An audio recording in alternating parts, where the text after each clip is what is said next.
I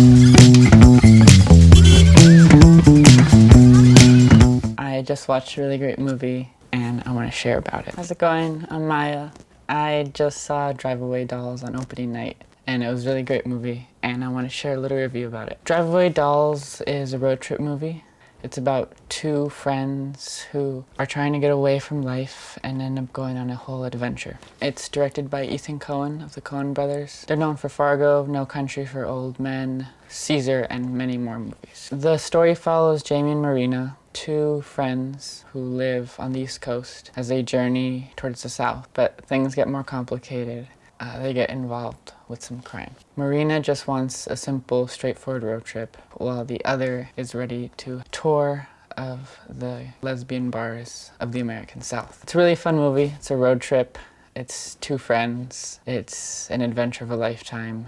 It doesn't take itself too seriously, and I definitely recommend it. I'm not gonna sit here and try to dissect every frame of the movie. If you're looking for a review of cinematography, of story, I trust Ethan Coen. I went into this knowing it would be good.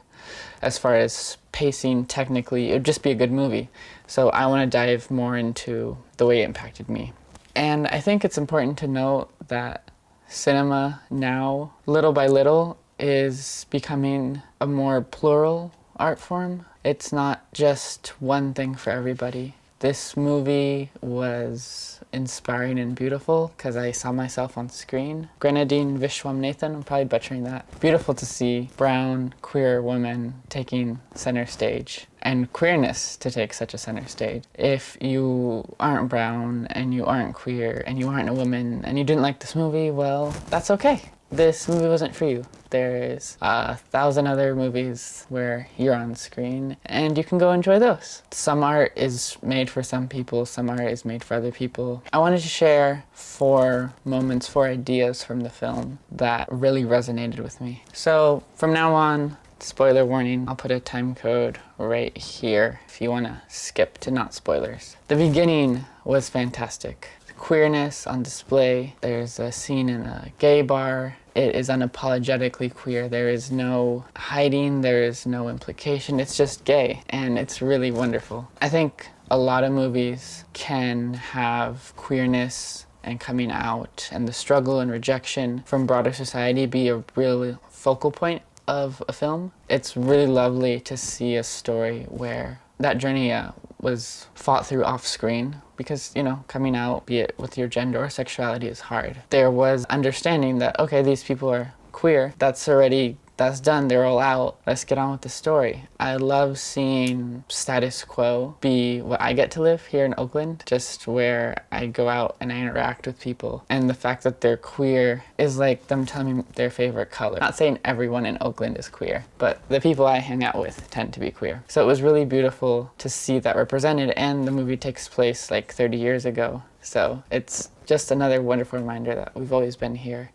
And it was just beautiful to see that. There have been films in the past, like Blue is the Warmest Color, where the lesbianism was done through a very male gaze. Obviously, Ethan Coen is a man, but the sex scenes and so forth didn't feel as pornographic as they could have, and that was just beautiful. I think filmmaking as an art form has so many avenues to go, and it was really lovely to see a very tactful way, in my opinion. The climax of the scene, pun intended. To briefly summarize, well, I'm gonna assume you've seen it if you're at this point, or you don't care. These two friends drive a car. There's a drive-away service where they drive the car for someone else. There's a mix-up, and they end up taking this briefcase with dildos of very powerful people, and they get very powerful people chasing them down. There's a climax outside a gay bar, and it gets chaotic, and the senator says something along the lines of, "It's not fair to have myself commodified. Can you imagine if these things, you know, got online, if they got out there, what would that do to me?" I thought it was really interesting to bring up a very material version of male sexuality and have it be so vulnerable. You know, oftentimes movies are trying to stop a bomb, they're trying to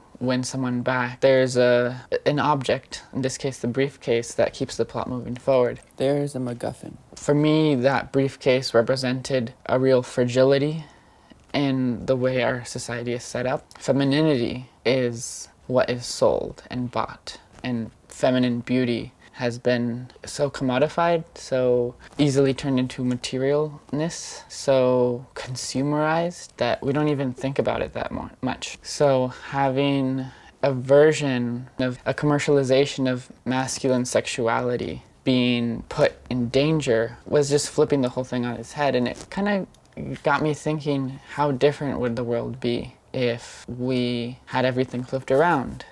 Just as a little example, since talking about transness, since coming out, I have noticed my videos get more views. I don't know if that's because I'm trans or because I'm a woman. Would it be different if I were a trans man, female to male?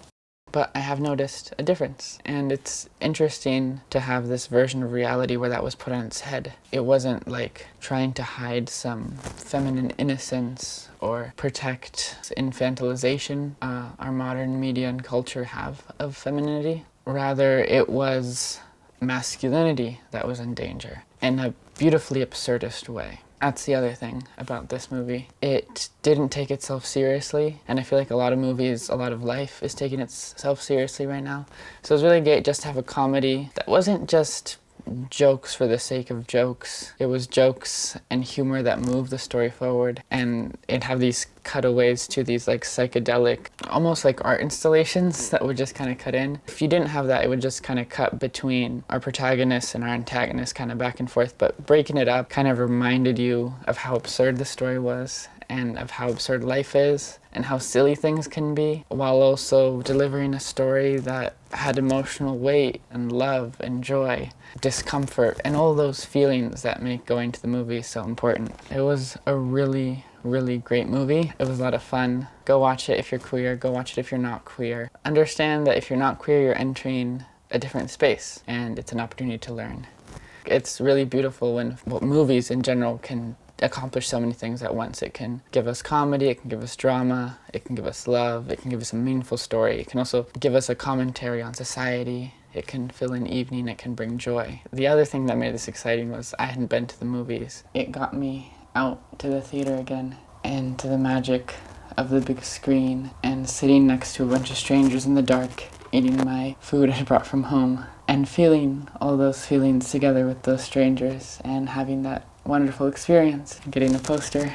And this is a review, encouragement to go watch the movie, but also an encouragement to just go to the theater to see anything because it's beautiful and inspiring. I hope you enjoyed my review of this movie.